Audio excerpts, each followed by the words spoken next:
Hi guys! Today I want to talk about pressure cookers, specifically the ones that you use on your stove top, not the plug-in types. This one in particular is the T-Fal Clipso model. It works really well. A couple things you need to look out for when you're purchasing a stovetop pressure cooker. You want to make sure that it's made out of stainless steel. I think you can still buy some that are made out of aluminum, and you also have to watch out. Some might be labeled as stainless steel, but the base itself will be made out of aluminum, so that can still leach in your food. So you want to make sure that it's throughout made out of stainless steel.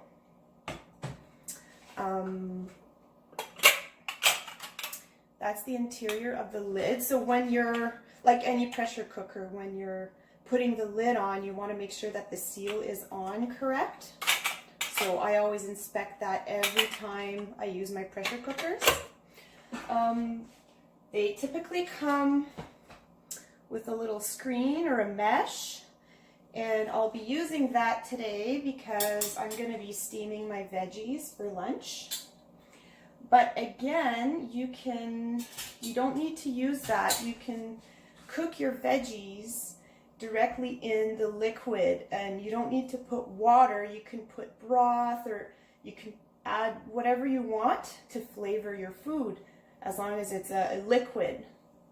But today I'm just going to be adding water, and you're going to want to add more water depending on the length of cooking, right? So if you're cooking, let's say, for 2 or 3 minutes, well, you won't need as much liquid as if you were to cook for 15 or 20 minutes, right? And some foods naturally make more liquid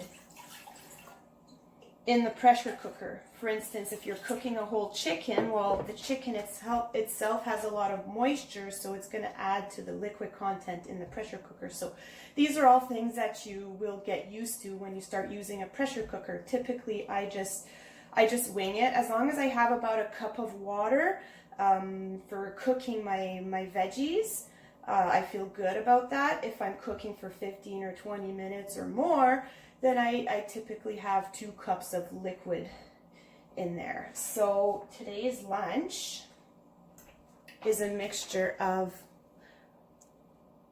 red cabbage, green beans, carrots, and parsnips. Should be good. So I just dump that in there on my screen. And yeah, again, you don't even need to use the screen. You can put your veggies directly in the liquid of your choice. So I make sure that my seal is on correctly. I haven't used this in a while, so I typically use my Instant Pot. All right, so now you press the top so it seals. And you want to make sure that the valve is on the cooking setting and not the release setting. So you put it on cooking. And then you turn things up. With the stovetop model, it's a little bit more difficult to regulate things as opposed to, let's say, the Instant Pot. You press a button and it does all of that for you. This, there is a little bit of a learning curve, and all stoves heat differently, and probably all of these different models kind of cook differently, so you kind of have to learn as you go. But what I do is I just turn it on full rip. Again, make sure that your valve is on cooking, and then I wait. And I wait until the pressure cooker starts to steam constantly. It'll build up. It'll be like, it'll steam and then stop. Steam, stop. Or pressurize, stop. Pressurize, stop. You want to start counting your time when it's pressurized to the max, and you'll see what I mean. And there's a little knob that'll go up and down that tells you when it's pressurized and when it's not.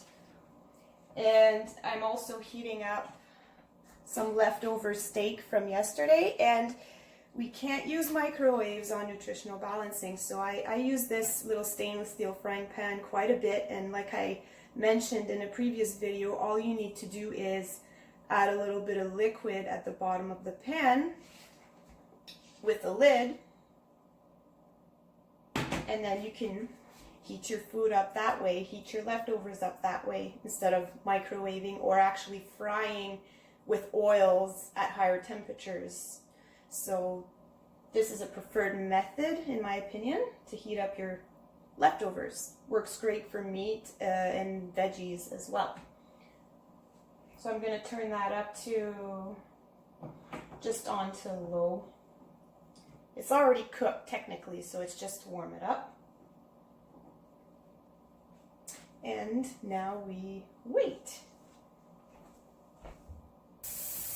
Okay, so now you can see, and you can probably hear, it started to vent. So as soon as it started to vent like this, I put my timer on for 2 minutes, because when you release the pressure, let's say it takes about a minute to release, your veggies are still cooking while you're releasing the pressure, so you have to keep that in mind.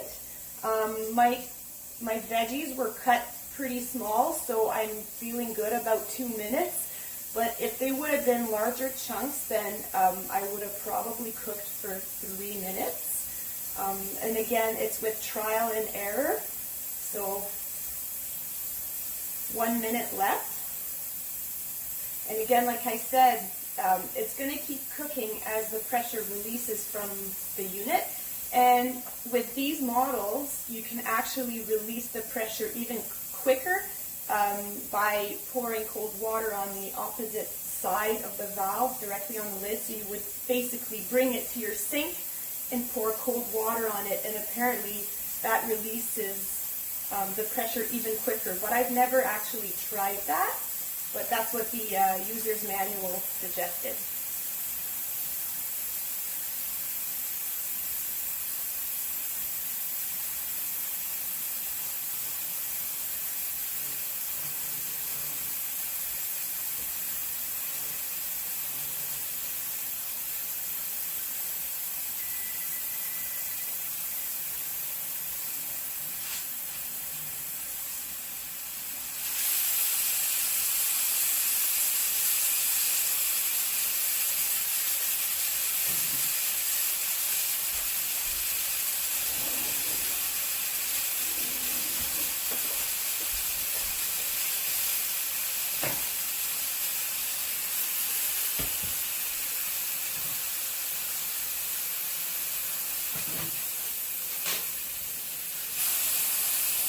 So you'll want to turn your stovetop off and remove the unit from your stove.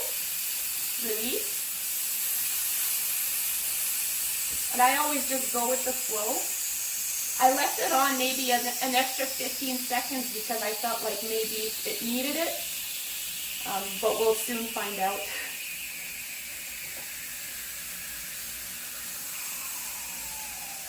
So technically my food is still cooking, and it'll keep cooking up until you remove the lid. So the little valve went down, so that means that there's no more pressure and it's safe to remove the lid.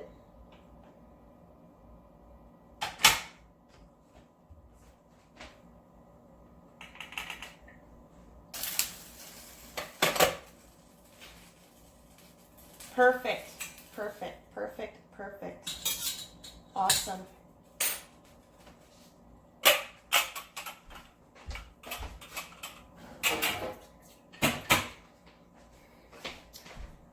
So this didn't take long. It would have taken a lot longer if I would have used the Instant Pot. It took about 2 minutes to fully pressurize, another 2 minutes, 2.5 minutes to cook, and maybe a minute to depressurize. So like this is super quick.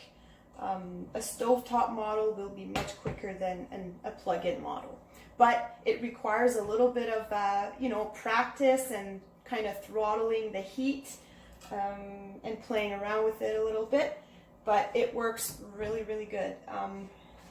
Let's see if I can remove my basket without burning myself. I'll just use my hands. There we go. A little hot, but it's okay. I'll show you guys.